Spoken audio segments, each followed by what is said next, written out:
Well, good morning and welcome to all of all ages, but especially to our kids who are here this morning with us. Junior singers, you guys look smashing this morning. In addition to sounding amazing, who made you those wonderful collars? I'll tell you who. I know who it was. It wasn't David. It was, in all of his spare time. It was Joan Johnson and Sharon Strong. Thank you.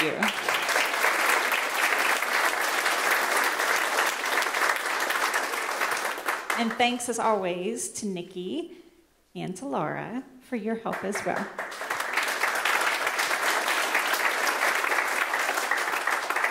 Isn't it nice to have a wonderful junior choir? So, this morning in worship, we're talking about artificial intelligence. I know, right? He's so excited. His eyes got like this. So what is artificial intelligence? Yes? Robots. You said robots too, right? It could be robots. Yes? AI or some kind of supercomputers, AI, yes? Technology, that's right. So a lot of times we think about AI as being robots, but how many of you have ever used Google before? Yes. Have you noticed that when you type something into the search bar, sometimes it already knows what you're going to type and it finishes it out for you? It's freaky, right? It's really weird. Like, how did Google know what I was looking for? That's also artificial intelligence. So sometimes it could be robots and sometimes it could be a little bit more sneaky, right? So, there goes my thing. Thank you, friend. So, do you think that computers make life easier for us or harder for us? What do you think? Easier? Why do you think so? They help us. What do you think? I think easier because they can help us with work. They could help us with work, so it makes it easier? Okay, I'm going to call in some folks who haven't had their hand up yet. Yes? It could be both. Can you think of a way that computers make life harder? Well, a lot of times people need computers to do stuff, and sometimes they're too expensive, or like their computer malfunctions, and so they can't do anything. That's a really good point. They could be really expensive, too much for people, or they could malfunction. So that's really true. It's really true. And the adults are going to hear about how sometimes computers and technology don't always work in our favor, right? So I've got two more quick questions. One is, what are the things that only human beings can do? What do you think?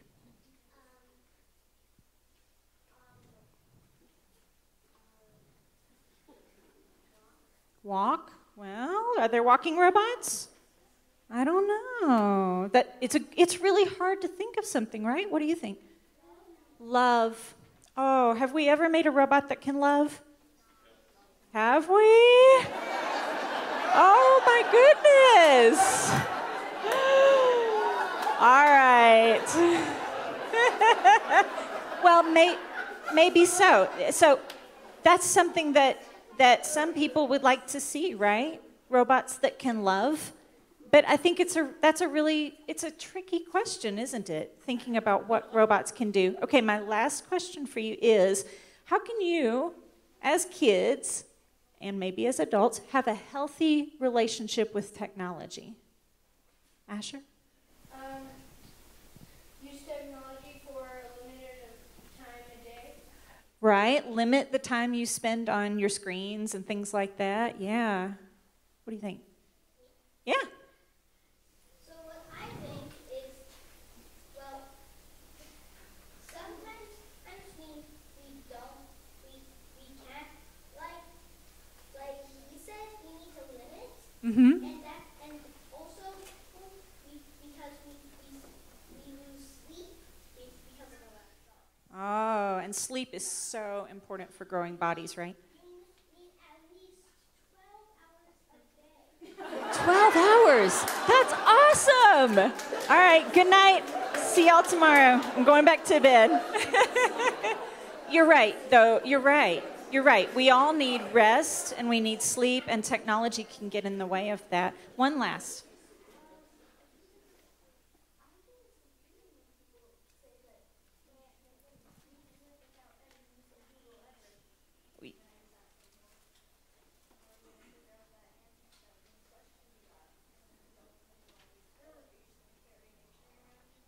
It's confusing when people say we shouldn't use technology at all because it makes a big difference for us, right? Well, thank you for being really thoughtful about this. I really appreciate it, and I know that our adults do too. So now I'd like to invite Claire and Asher McKenzie forward. They're going to light our chalice this morning, and they practiced and listened. They are the best. So check this out.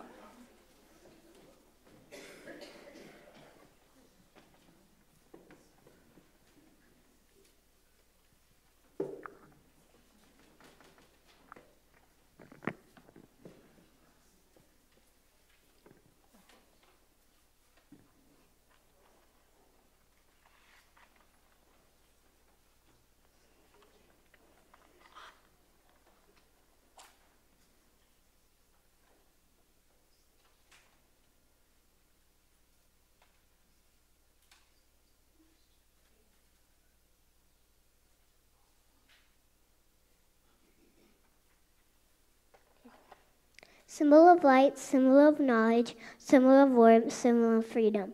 We light this chalice as a symbol of our faith. We gather to celebrate hope and the infinite possibilities of love. Thank you.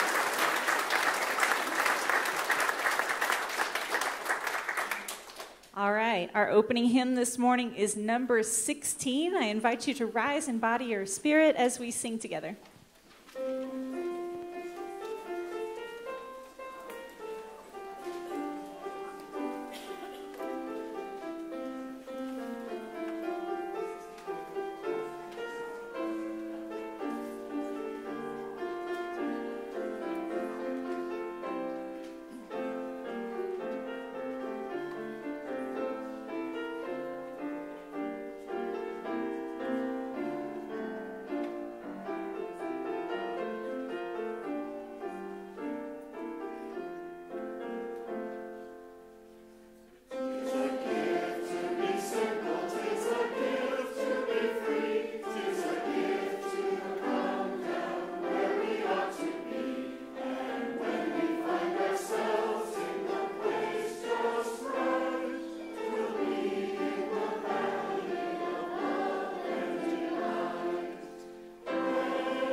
The earth is turning. Can you feel it? I know you can, because I can feel it too. Most days, we just get up and go about our business, turn off the alarm, make the coffee, get in the shower, and get ready to do the whole thing again. But in the springtime, one can't help but feel the earth under one's feet, moving, turning. The world is coming back to life, and inviting us to come back to life with it. So let's pause now and find ourselves here in this moment. There's nowhere else to be right now other than right here. There's nothing to rush off to after, nothing to think about for later. Let's give ourselves to the moment that we have. Let's reach down and feel the earth turning and look up and see light shining all around us and live in the gift of this moment and be glad. God of many names, Spirit of life and joy, your earth is alive and we are part of it. We are drawn to the earth in the spring, drawn outdoors to feel the warm sunshine on our faces, to rejoice in the eternal turning that renews all things. And we are grateful. We are grateful to be alive for it. We are grateful for senses to apprehend this beauty. We are grateful for bodies and brains that are aware and tuned to this living reality. Don't let us go to sleep. Don't let us stumble through a day like this, nor any other day, for every day is a precious gift, another chance to be human and to do our best. Let a day like this fortify us for the harder ones. Let a day like this remind us that nothing lasts, no pain, no struggle can last forever. Help us today to bottle up this sunshine and carry it in our pockets. Help us to appreciate the gift of being alive. Amen.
Good morning.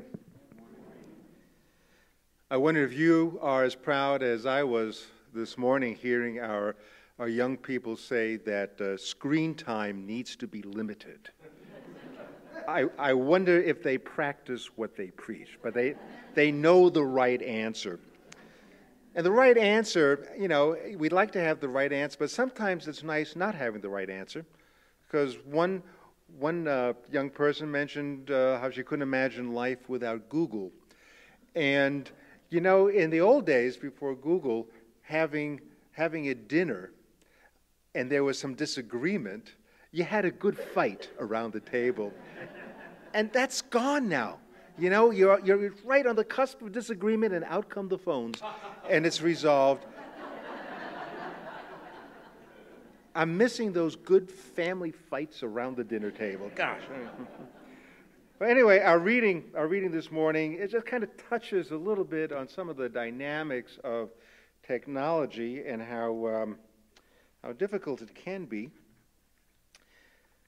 See if you can get through this reading without being interrupted by another piece of technology. Tristan Harris, a former Google executive, said it could be a challenge. And he compared phones and apps to slot machines that command attention and endlessly distract. It's an electronic addiction, as we know so well. Never before in history have the decisions of a handful of designers, mostly men, white, living in San Francisco, aged 25 to 35, working at 3 companies, Google, Apple, Facebook, had so much impact on how millions of people around the world spend their attention. Think about that for a second. We should feel an enormous responsibility to get this right. Worries about the addictive nature of technology have multiplied. Apple and Google have introduced tools to try to help people better understand and curb their technology use. Top executives in Silicon Valley are increasingly voicing their concerns about technology's influence on young minds. Apple's Timothy Cook. I never said Timothy Apple. Apple's Timothy D. Cook said he didn't want his nephew on any social platforms. Steve Jobs didn't want his children near iPads, and some parents are asking nannies to shield children from their phones. Compared to 20 or 30 years ago, technology is eating up every single area of public life, from our elections to our media, to our culture, to our public sphere, to our conversations, to our children's development. These are all areas of life that technology has gobbled up. In 2016, Tristan Harris left Google to become co-founder and the executive director of what is now known as the Center for Humane Technology. Interesting idea. An organization that is calling for companies to build systems and business models that more deeply align with our humanity and how we want to live. The onus to create meaningful change in the technology world must come from within and outside of companies like Apple, Facebook, Google, that have a large hand in creating the expanding attention crisis. People are recognizing that there are issues and they want to change it. But has the objective function of these corporations changed? They're still major corporations at a time of neoliberal capitalism that are optimizing their products for shareholder value.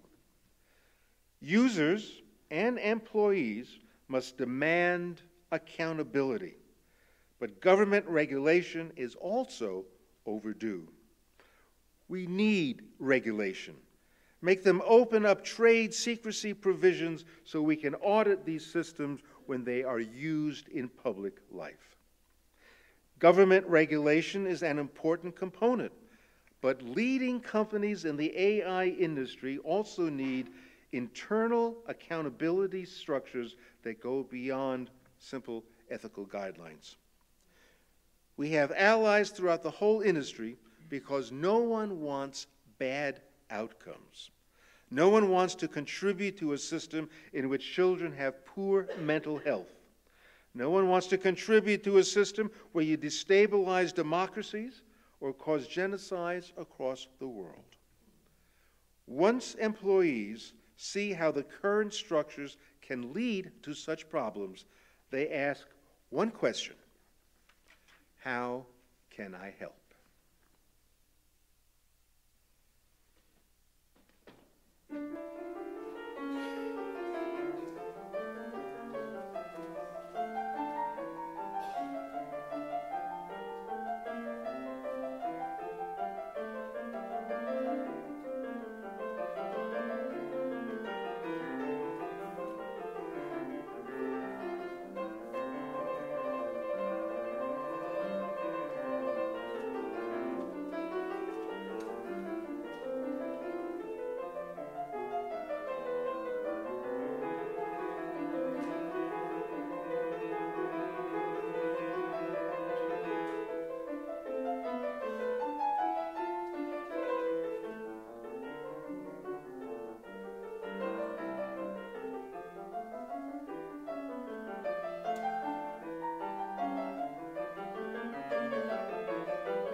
I hope you appreciate how David is protesting technology and all the complexities by going back to basics. I mean, let's start off with Bach and end with Bach, and we don't need more than that. And I'm in total agreement, actually.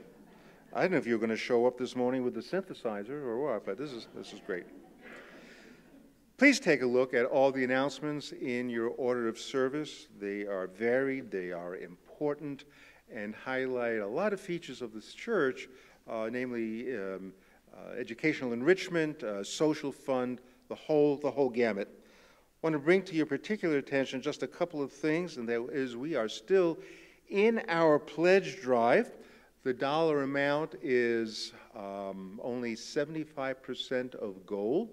And so we expect that all of you will fill out the remaining 25% of our goal that we need, which is only about, 150,000 or so. So we'll raise that here this morning, right? Okay, moving along. Next Sunday, child dedication service. If you have a little one or know of a family affiliated with this church with a little one that you want to have participate, please alert our religious education people, and we will gladly have more little ones in our child dedication service. Also really important, and that is a week from tomorrow, we're going to have a new member ceremony. Those who have signed the membership book are invited for a bit of a gala and celebration and getting a chance to know one another. And if you are thinking about membership, do come, because there'll be, I guess, an altar call or something like that, and you'll have a chance to sign the book as well. Also, please note that our annual Arts Festival is right around the corner, and so please make sure that you keep that date open. It's always a lot of fun, and that will be April 19th. Two notes that I need to sound, and that is we have, in this congregation, we have lost very close to each other two amazing people that have been a part of this congregation for decades upon decades and decades. And tomorrow, in Elliott Hall from 6 to 8:30, we will have a celebration of life for Flo Weinreiter. And I'm sure many of you still remember Flo. It's going to be a service which is really not a typical service. There will be a real party atmosphere, taking literally the celebration of life, and an open mic. So if you have some thoughts and memories you want to share, make sure you come by tomorrow night and share those. If you just want to raise a glass and toast Flo's memory, do that as well. And then later on in the spring, the 15th of June, we will have a memorial service for Margie Coombs, who's been a part of this church for, probably 40 years. So I know it's a bit distant, but I just wanted you to know that the service is planned for June 15th. The offering now will gratefully be received and a chance to greet one another and bid each other a warm good morning.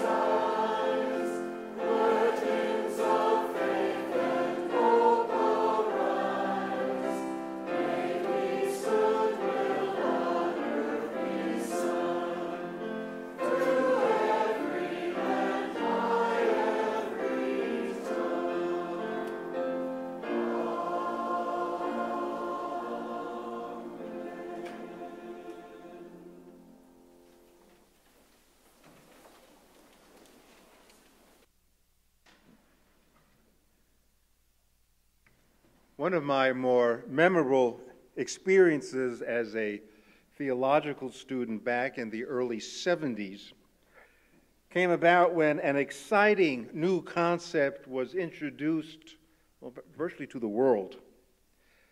It was indeed remarkable at that time, and yet today feels almost unimaginable that this particular concept is so relatively new. In a large auditorium in Harvard Yard, the public was invited. Stanley Reiser, professor of medical history at Harvard Medical School, engaged in dialogue with Arthur Dyke, professor of ethics at Harvard Divinity School, and together they explored a revolutionary idea called medical ethics. In the 1972-73 academic year, medical students were required to take only one 3-credit course in the humanities. Now, obviously, teaching medical science took significant precedence over cultivating a deeper understanding of what it means to be human. The medical school concentrated exclusively on, well, what do you expect in a medical school? Fixing people. That's what they had to do. That's why they're there.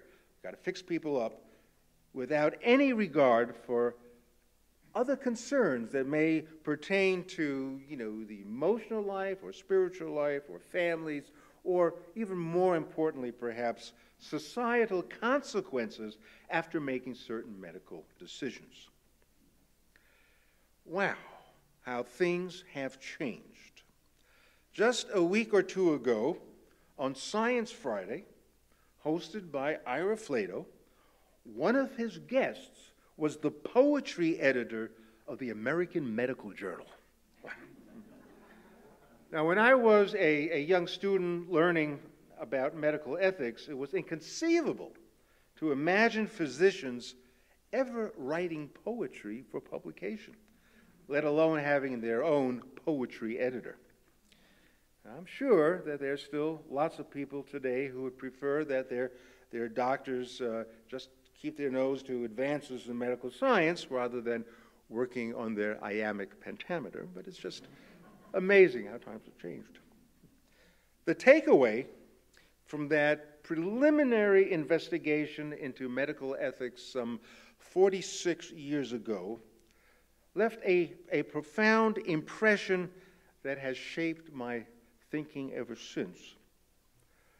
The discussion that took place that day kept its focus on the need for medicine to own an obligation to society.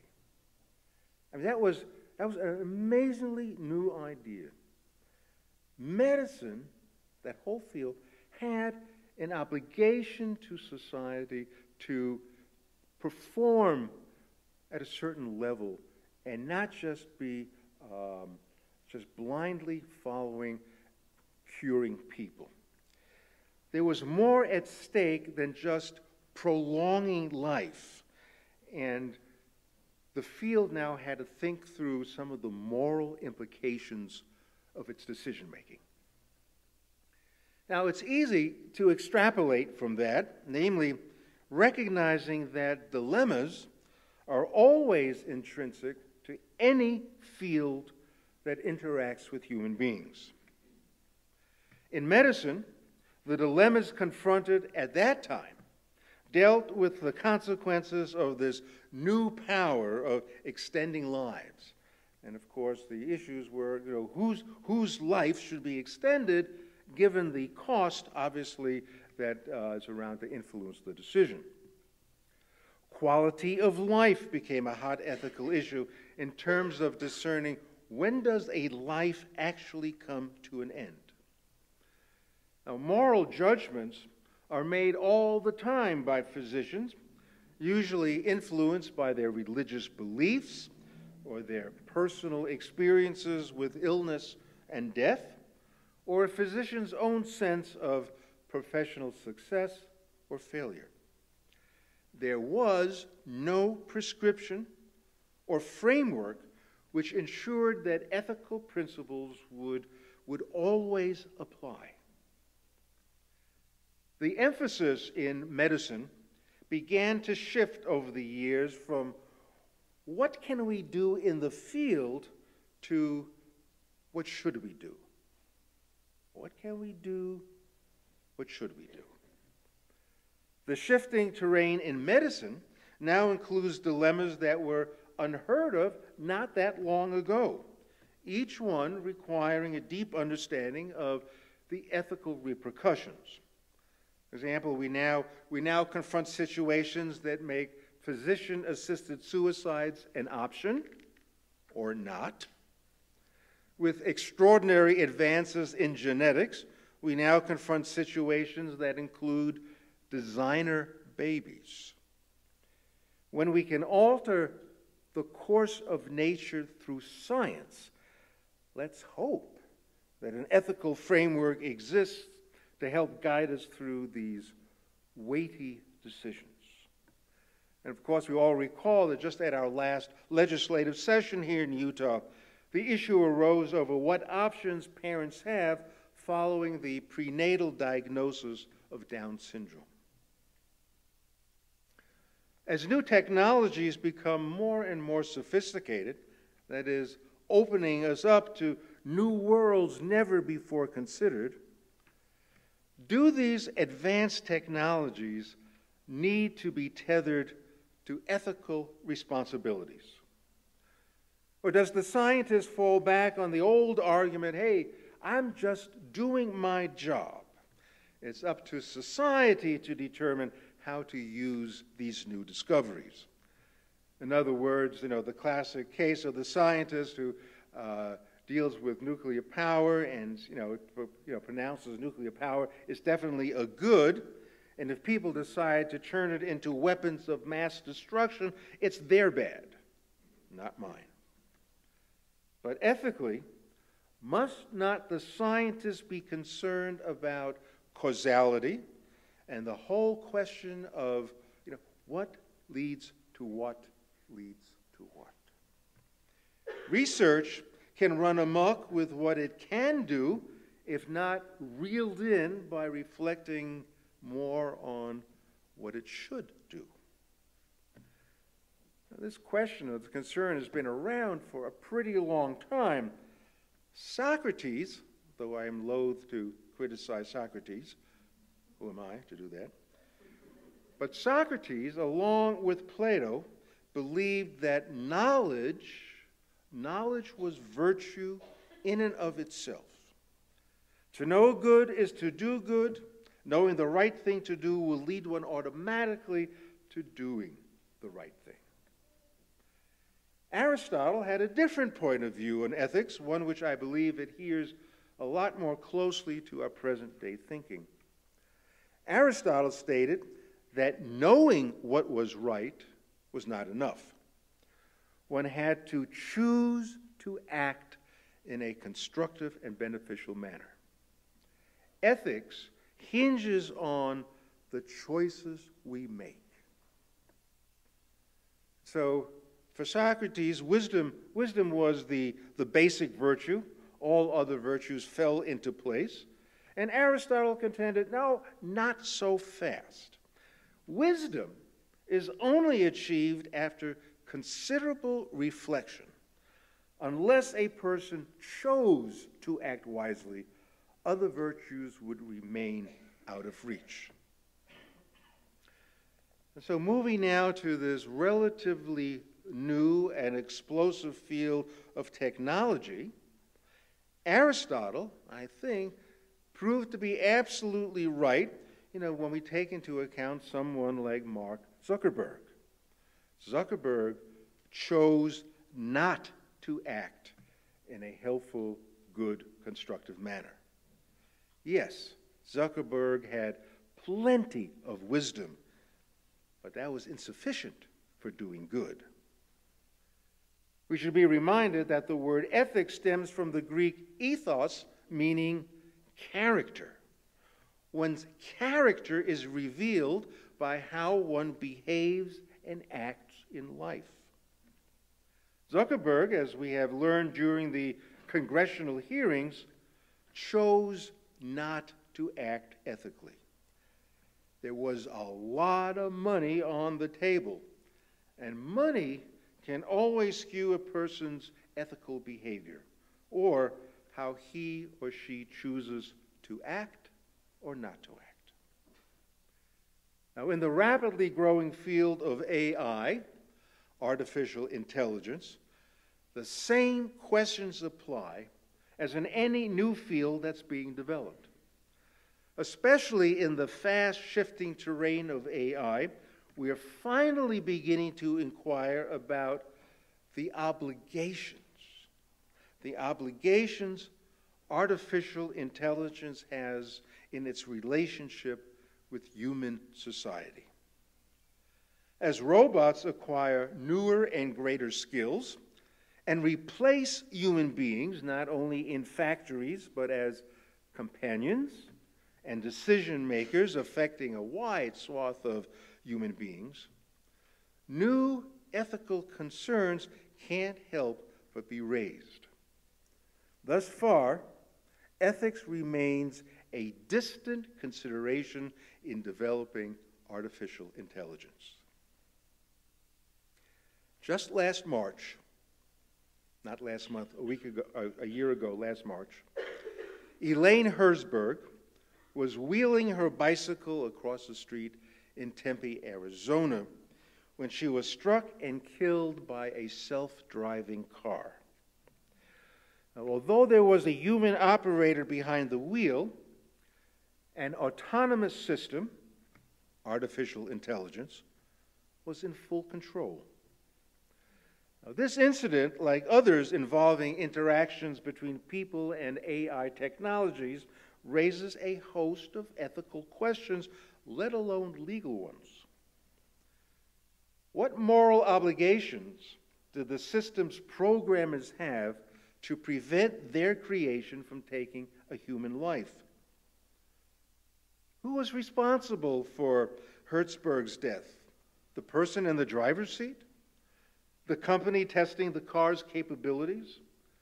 The designer of the AI system? Or even the manufacturers of its onboard sensory equipment? It's amazing we still haven't figured this stuff out. Jonathan Shaw, a writer and AI specialist, reminds us of some basic concerns when it comes to understanding the far-reaching impact of artificial intelligence.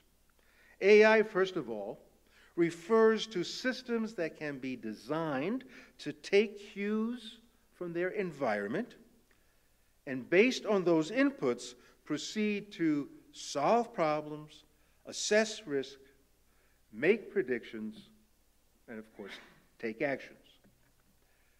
I think it's interesting to note that in the era predating powerful computers and big data, such systems were programmed by humans and followed rules of human invention.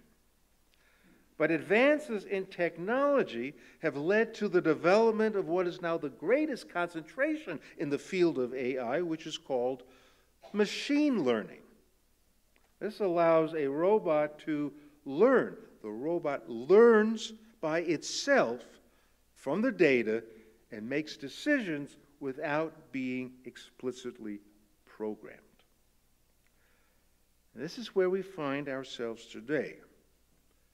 Artificial intelligence can aggregate and assess vast quantities of data that are sometimes beyond human capacity to analyze unaided, thereby enabling AI to make hiring recommendations, determine in seconds the credit worthiness of loan applicants, and predict the chances of criminals who might re-offend. Just think about that for a moment. It raises some pretty troubling issues.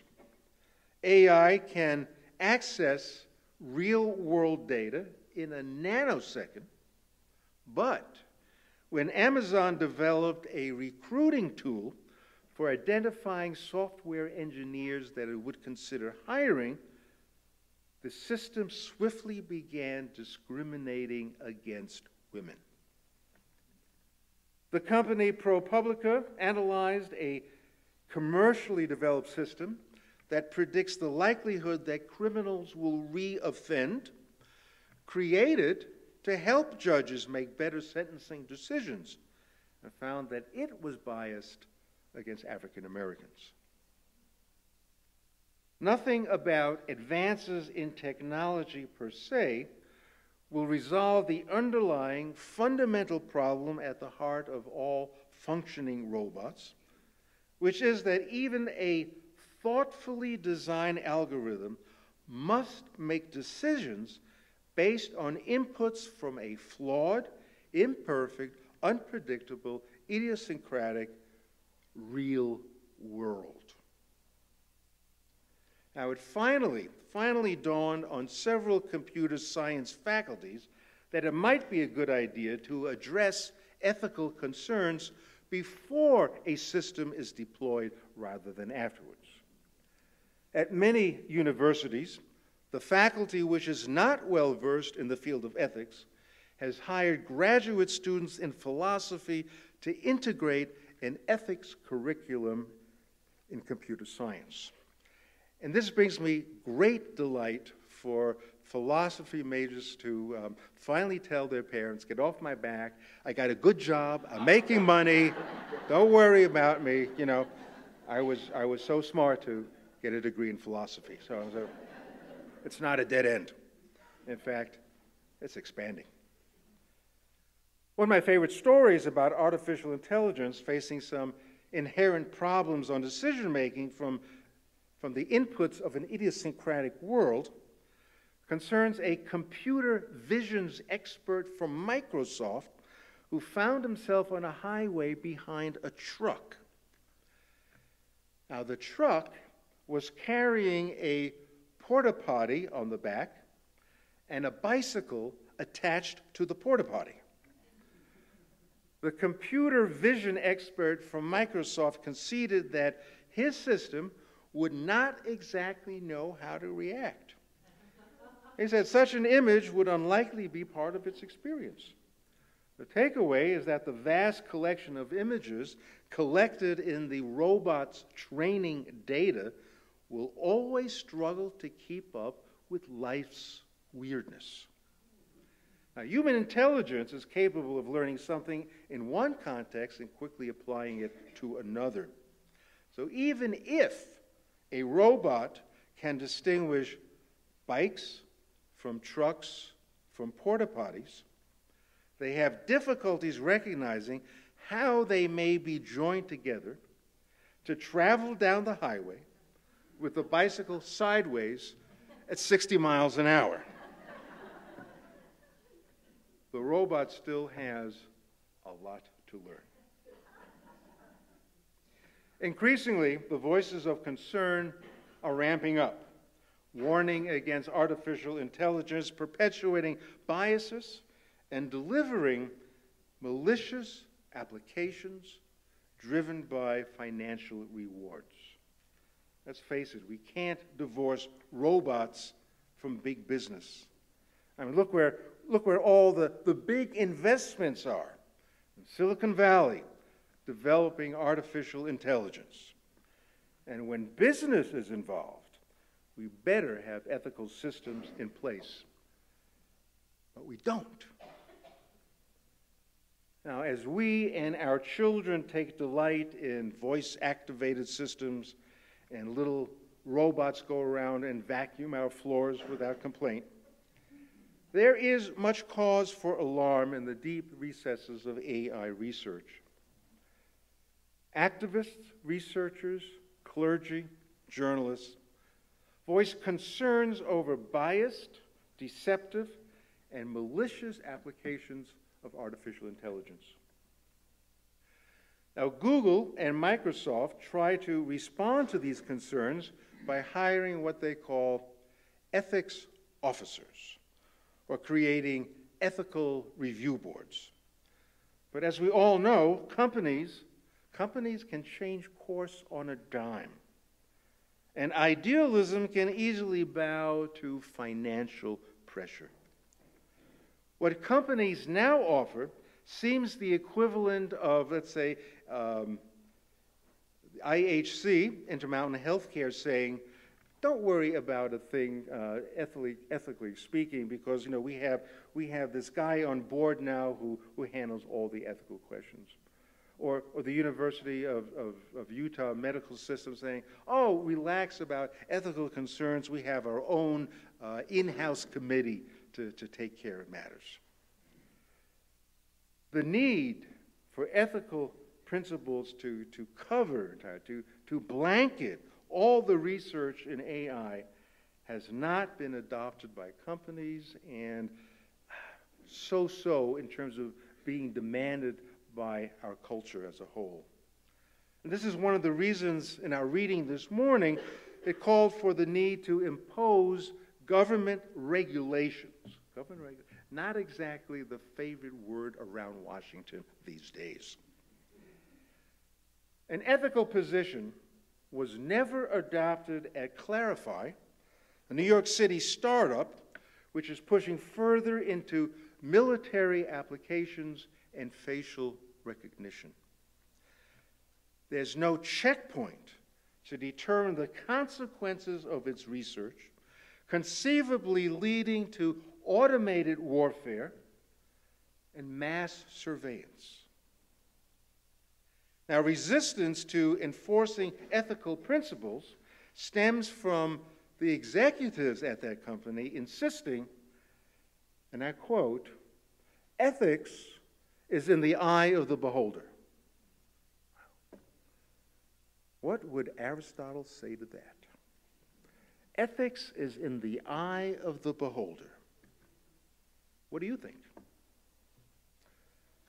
The good news, however, is that Google worked on the same Pentagon project as Clarify, but the company employees protested to such a mass extent that this Google tech giant just ended its involvement with the Pentagon altogether.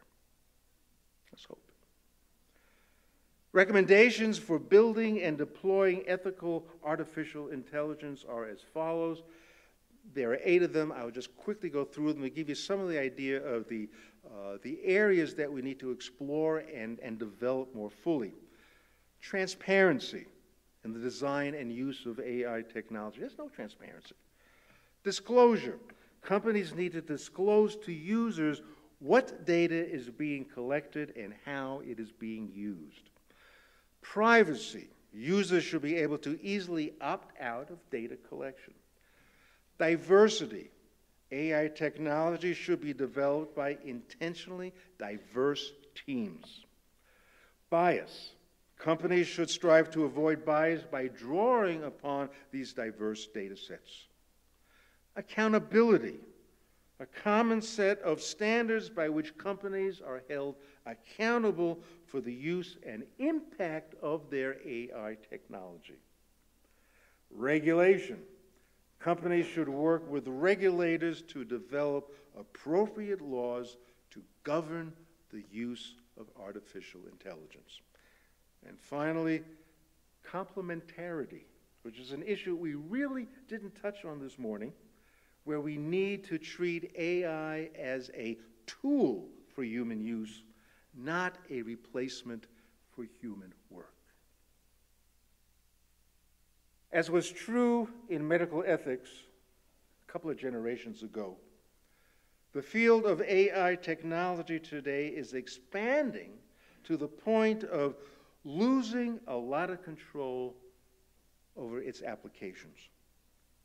And we need to remember how well our society is being served by the guideposts established in medical ethics. It's something that we now take for granted.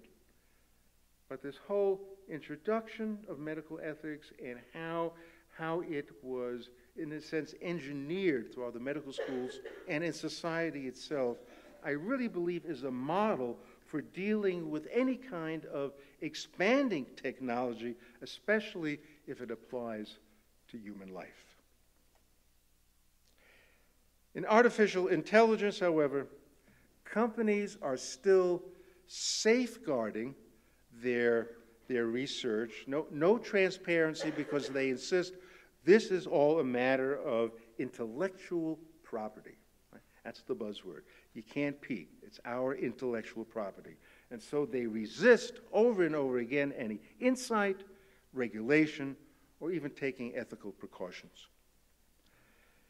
Yet, as we so often discover, in so many different examples of various ethical applications, our nation's young adults are really on top of things, as in their acceptance of same-sex marriage, affirmative action, environmental integrity, socialist principles, so on and so forth. Now, how does this relate to AI? Surveys of students in AI classes today show that 90%, 90% approve of embedded ethics teaching. And the students today want more of it. It's reasonable to assume that someday every computer science course will have an ethics module.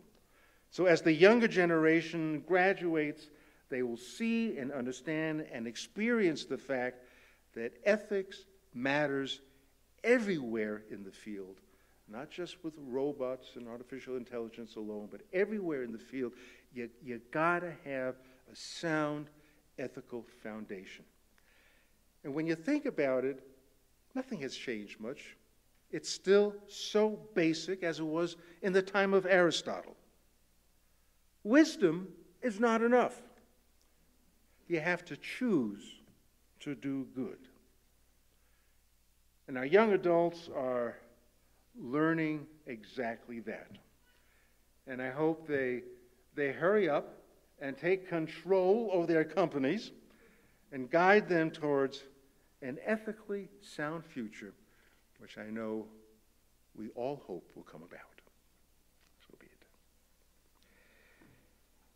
Can we close our service turning our hymn books, please, to number 295.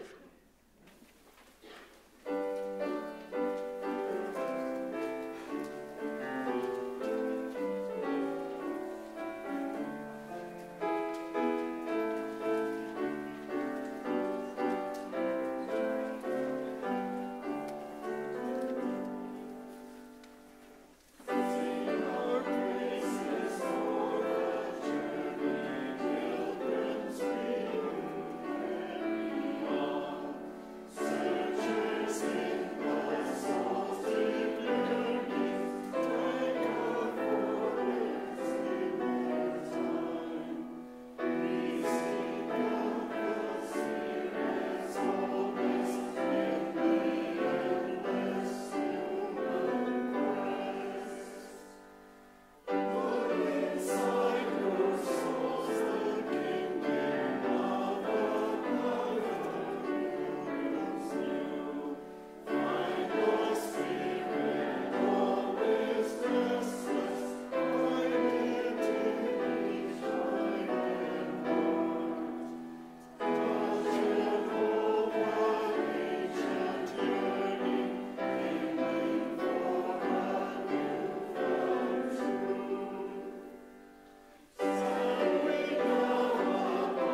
As we extinguish the chalice, we wait for tomorrow when hopefully we can see more clearly than we do today. May we embrace the eternal call to serve one another, serve all humanity to the best of our ability. May new strength and bright hope fill us as we journey forth. May our lives touch others, and may we be touched, nourished, and transformed in the process. Amen.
If we catch David just right, he'll play the last note for us. Since this church was founded in 1891, we have been programmed to have coffee and conversation following the service. So let's go do what we're programmed for.